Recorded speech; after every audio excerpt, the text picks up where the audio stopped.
अस्सलामु अलैकुम वरहमतुल्लाहि वबरकातुहू। वो करे बात तो हर लफ्ज़ से खुशबू आए, ऐसी बोली वही बोले जिसे उर्दू आए। उर्दू ज़ुबान एक ऐसी ज़ुबान है जिसमें मिठास भरी है। आज हमारे दरमियान हमारे उस्ताद मुहतरम मुफ्ती मोहम्मद इंतखाब नदवी साहब तशरीफ़ फरमा है। मौलाना अक्सर अपनी अरबी ज़ुबान में वीडियो बनाया करते थे और मौलाना को भी काफ़ी उर्दू ज़ुबान से मोहब्बत है। मैं चाहता हूँ कि हज़रत मौलाना मुफ्ती मोहम्मद इंतखाब साहब से कि उर्दू ज़ुबान की अहमियत क्या है, मैं चाहता हूँ कि आप उर्दू ज़ुबान के बारे में हमें बताएँ। अस्सलामु अलैकुम वरहमतुल्लाहि। वालेकुम अस्सलाम वरहमतुल्लाहि वबरकातुहू। हम सबसे पहले आपका शुक्रिया अदा करते हैं कि आपने हमें दावत दी है और हम नाज़रीन के भी शुक्रगुज़ार हैं कि उन्होंने हमें वक्त दिया और हमें मोहब्बतें दी। मुसलसल हमारी वीडियोज़ उन तक पहुँचती हैं और वो काफ़ी मोहब्बतों से नवाजते हैं। हमारे अज़ीज़ तलबा की ख्वाहिश थी कि आप रोज़ाना अरबी ज़ुबान की अहमियत और उसकी फ़ायदियत और उसकी अज़मत पर वीडियोज़ पहम बनाते हैं और इफ़ादे आम की गरज से उसकी तशहीर करते हैं, उसकी इशाअत करते हैं। गाहे बगाहे वक्त निकाल कर उर्दू ज़ुबान, जिससे कि हमारे मुस्लिम कौम, हमारे मदारिस के तलबा और हमारे अपने ख़ुद नावाकिफ़ हैं, नाआशना हैं, उन्हें उर्दू बोलना तक नहीं आता है। इन तमाम मुहिम्मात और इन तमाम मौज़ूआत को मद्देनज़र रखते हुए हमारे अज़ीज़ तालिब इल्म जनाब जमशेद फ़ारूक़ी साहब हैं जो अरबी शशुम के तालिब इल्म हैं और जनाब आतिफ़ मुमताज़ साहब हैं जो अलिया यानी अरबी पंजुम के तालिब इल्म हैं। इन्होंने हफ़्ते में एक दिन ऐसा तय किया है कि उर्दू ज़ुबान के तई पैगाम लोगों तक पहुँच सके। तो हम अज़ीज़ जमशेद साहब से दरख्वास्त करते हैं कि उनके जहन में जो भी सवाल हो उर्दू ज़ुबान से मुताल्लिक़ कि उर्दू ज़ुबान को कैसे फ़रोग़ दिया जाए, उसकी कैसे तरवीश की जाए और उसको कैसे लोगों के दरमियान, ख़ासतौर से मदारिस के तलबा के दरमियान कैसे उसकी मोहब्बत को लोगों के दिलों में, तलबा के दिलों में बिठाई जाए। उस सिलसिले में अगर कोई भी सवाल हो तो वो हमारे दरमियान पेश करें। मौलाना, आज उर्दू ज़ुबान एक ऐसी ज़ुबान है जिसमें मिठास भरी है और अक्सर जो है उर्दू ज़ुबान में लोग गलती करते हैं। तो मौलाना आप ये बताएं कि उर्दू ज़ुबान में लोग गलती ना करें, उर्दू ज़ुबान कैसे इस्तेमाल करें कि उर्दू ज़ुबान में गलती ना हो। सबसे पहले मैं आपको ये बताऊं कि दाग दहलवी रहमतुल्लाह अलैह ने कहा था कि नहीं खेल ए दाग यारों से कह दो, नहीं खेल ए दाग यारों से कह दो कि उर्दू ज़ुबान आती है आते आते। वाह वाह, क्या हकीकत तो ये है कि इंसान जिस भी फील्ड और जिस भी मैदान में मेहनत करता है उसमें ज़रूर वो कामयाबी पा लेता है, मंजिल मकसूद को हासिल कर लेता है।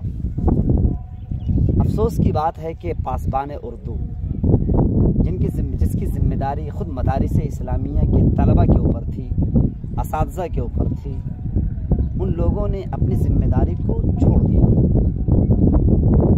आमतौर से ये देखा जाता है कि जो बच्चे मदरसे में पढ़ते हैं उन बच्चों की ज़ुबान में वो शगुफ्तगी, व सलासत, व मिठास और तज़कीर व तानीस से जो गलतियों से परहेज़ आम तौर से ये देखा जा रहा है कि ये नहीं कर पा रहे हैं, इस्तेमाल नहीं कर पाते हैं। बस वही एक देहात की ज़ुबान और अपने गांव की ज़ुबान आमतौर से लोग इस्तेमाल करते हैं और उन्हें ऐसा महसूस होता है कि उर्दू की कोई हैसियत नहीं है।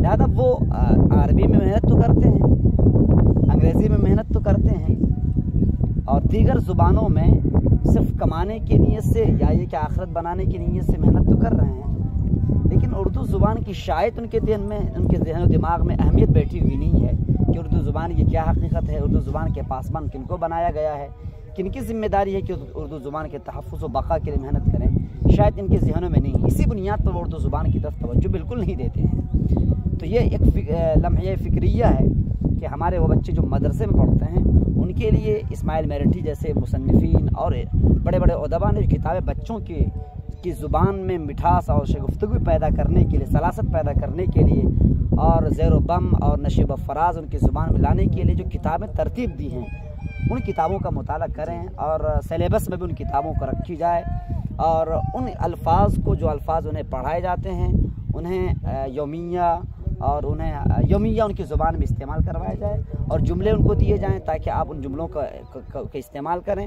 और ख़ास तौर से जो गलती आम तौर से पाई जाती है हमारे तलबा में कि वो लाजिम और मुतअद्दी का फ़र्क नहीं कर पाते हैं। जैसे कि अगर कोई तालिब इल्म वो कहता है कि हम खाना खाए, तुम नमाज़ पढ़े, उसको कौन मारा, ये कलम कौन ख़रीदा, ये कापी कौन ख़रीदा, यानी इस तरह की भोंडी गलतियाँ पाई जाती हैं और बिदून किसी शऊर के बोले चले जाते हैं और वो ख़ुद समझते हैं कि हमारी ज़ुबान बहुत अच्छी है, हम उर्दू बोल रहे हैं। जबकि एक अच्छी ज़ुबान वालों के सामने अगर ये उर्दू बोली जाए तो शायद कि उनको जो ये गोरखपुरी वो कौन शायर थे जो गोरखपुर के थे, फ़राक़ गोरखपुरी ने इसलिए गोरखपुर की सरज़मीन छोड़ दी थी कि यहाँ के लोगों ने गले को नटई गटई कहना शुरू किया। गटई का इस्तेमाल किया, गटई से बात उतरती नहीं है, गटई का लफ्ज़ इस्तेमाल किया तो फ़राक़ ने गोरखपुर छोड़ दिया। और ये बात हमने नहीं कही, उनके जो मुसाहिब हैं, उनके मुआसिर, उन्होंने ये बात एक प्रोग्राम में कही थी। और ये बात हमारे जो इदारे के मुअक्कर उस्ताद जनाब मुफ्ती एहसान हक कासमी हैं, उन्होंने ये बात नकल की है कि फ़राक़ गोरखपुरी ने इसलिए गोरखपुर को छोड़ा कि यहाँ के लोगों ने गले को गटई कहना शुरू कर दिया। तो जाहिर सी बात जिन्होंने उर्दू ज़ुबान की हिफाजत के लिए तन मन धन की बाजी लगा दी है, उनके सामने अगर इस तरह की गलती हो जाए, ये कलम कौन ख़रीदा है, तुम नमाज़ पढ़े, खाना कौन खाया, तो उन्हें तो एक चुभन सी महसूस होगी, कुढ़न सी महसूस होगी, वो परेशान तो होंगे ही। लिहाजा होना ये चाहिए कि जो हमारे असातिज़ा हैं वो टोकम टाकी का सिलसिला शुरू करें। जो हमारे बड़े तलबा सीनियर तलबा हैं वो भी टोकम टाकी का सिलसिला शुरू करें। मस्जिद में हैं वहाँ भी टोकें, कमरे के अंदर हैं वहाँ भी टोकें। असातिज़ा के माबेन तलबा अगर गलती करते हैं और ये गलती असातिज़ा के कान से टकराती है तो फ़ौरन उस्ताद टोकें। ये होना चाहिए। ये न होने का नतीजा है कि हमारे तलबा की ज़ुबान सही नहीं हो रही है। और सबसे बड़ी बात यह है कि तलबा के दरमियान जो अटूट रिश्ता होना चाहिए तो वो ख़त्म हो चुका है। बड़े तलबा तवज्जो नहीं दे रहे छोटे तलबा पर। हमारे असातिज़ा और तलबा के दरमियान ऐसा बोनम बाइन और ऐसी दूरी पैदा हो चुकी है, ऐसी खाई पैदा हो चुकी है, शायद कि उसको पाटना बहुत मुश्किल नज़र आ रहा है। लिहाजा हम इस बात की फ़िक्र करें कि लाजिम और मुतअद्दी का जो फ़र्क है उस फ़र्क को मलहूज़ ख़ातिर रखते हुए हम ज़ुबान का इस्तेमाल करें, जुमलों का इस्तेमाल करें। अगर हम सोच समझ कर अगर हम बोलते हैं, गुफ्तगू करते हैं, इंशाअल्लाह एक हफ़्ते में हमारी ज़ुबान अच्छी हो जाएगी। मसलन ये कलम कौन ख़रीदा, इसके वजह हम ये कह लें कि भाई ख़रीदने का लफ्ज़ ये मुतअद्दी है, लिहाजा इसमें ने का इस्तेमाल होना चाहिए। ये कलम किसने ख़रीदा। खाना ये मुतअद्दी है। अगर हमने किसी से कहना हो कि खाना कौन खाया तो हमें यूँ बोलना है खाना किसने खाया, है ना। इसी तरीके से एक चीज़ और है कि नमाज कौन पढ़ाई, नमाज किसने पढ़ाया बोलते हैं आमतौर से। अगर मान लो कि लाज़िम मुतअद्दी की इस्लाह हो भी जाती है तो एक बारीक गलती। प्रोफेसर एहतशामुल हक साहब नदवी दामत बरकातुहुम जो एक बार नदवे आए थे तो उन्होंने अपने एक मुहाज़रे में ये बात कही थी कि जो मफ़ऊल हुआ करता है मफ़ऊल का एतबार किया जाता है। मसलन नमाज मुअन्नस है, चाय मुअन्नस है, तो हम जब बोलेंगे तो यूँ बोलेंगे नमाज किसने पढ़ी या नमाज किसने पढ़ाई, किताब किसने ख़रीदी, हाँ कापी किसने फाड़ी, टोपी किसने ख़रीदी, इस तरह का इस्तेमाल कर। चाय किसने पी, बात में आनी। अब पीने वाला मुज़क्कर हो या मुअन्नस उसका कोई एतबार नहीं होगा। मफ़ऊल जो है उसका एतबार होगा, ऑब्जेक्ट जो है उसका एतबार होगा। इसके बरखिलाफ़ अगर मफ़ऊल अगर मुज़क्कर है और वह काम करने वाला आमिल मुज़क्कर हो या मुअन्नस उससे कोई परवाह न करते हुए मफ़ऊल का एतबार होगा और उसको मुज़क्कर इस्तेमाल किया जाएगा। मसलन ये कलम है, कलम किसने ख़रीदा। अब फ़ातिमा ने ख़रीदा हो या ज़ैद ने ख़रीदा हो तब दोनों के लिए कहा जाए फ़ातिमा ने कलम ख़रीदा, ज़ैद ने कलम ख़रीदा। पास में आ रही है ना। हाँ, ज़ैद ने पानी पिया, फ़ातिमा ने पानी पिया। बात समझ में आ रही है ना। तो हम आपके वास्ते से और इस वीडियो के वास्ते से अपने अज़ीज़ तलबा और अपने होनहार तलबा, अपने मुशफ़िक़ीन और अपने उन लोगों अज़ीज़ व अक़ारिब जिनको कि उर्दू ज़ुबान से यकीनन मोहब्बत है लेकिन इस मोहब्बत को फ़रोग़ दें, आगे बढ़ाएं और अपने जो मातहतीन हैं उनको उर्दू ज़ुबान से करीब करने की कोशिश करें, उनके दिल दिमाग में उर्दू ज़ुबान की मोहब्बत पैदा करें। और हम ट्विटर पर भी अगर लिखते हैं, फ़ेसबुक पर लिखते हैं या यूट्यूब पर लिखते हैं तो आमतौर से हमारी कोशिश ये होनी चाहिए कि उर्दू ज़ुबान के ज़रिए टाइपिंग होनी चाहिए, उर्दू ज़ुबान में लिखने की कोशिश करें। और उर्दू ज़ुबान को सानवियत दूसरा मकाम दिया गया है जो कि गलत है, ऐसा नहीं होना चाहिए।